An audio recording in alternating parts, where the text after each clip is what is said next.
In the best Friday night news dump in a while, Adam Schefter has reported that Antonio Brown has reached a one-year agreement with the Tampa Bay Buccaneers.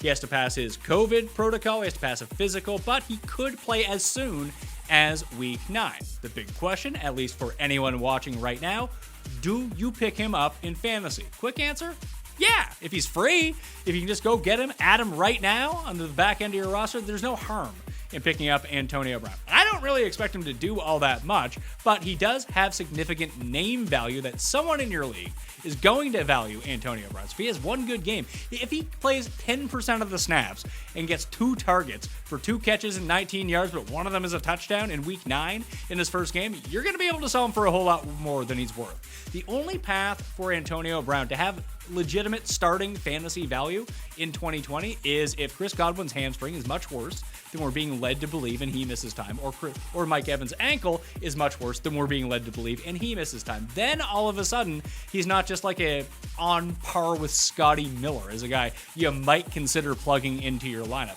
I think it helps Tom Brady out for sure, but I just don't see where the consistency comes from with Antonio Brown if those other guys are still there. Hell, whenever Chris Godwin has played so far this season, it's been 3 games for Mike Evans. He has 10 total targets. Where are these passes coming from? This is a team with a good defense who's going to run the ball as much as possible and maybe gadget-wise use Antonio Brown, almost like they did with Gronk. Gronk's had 1 good game at a 6 so far. That's the sort of consistency that I envision that we see from Antonio Brown. So don't blow your fab bucks. Don't go trading for him. Don't use a number 1 waiver priority. If he's free, get him to sell later on. If he costs a fab buck or 2, sure, go for it. That's all he is. Trade bait.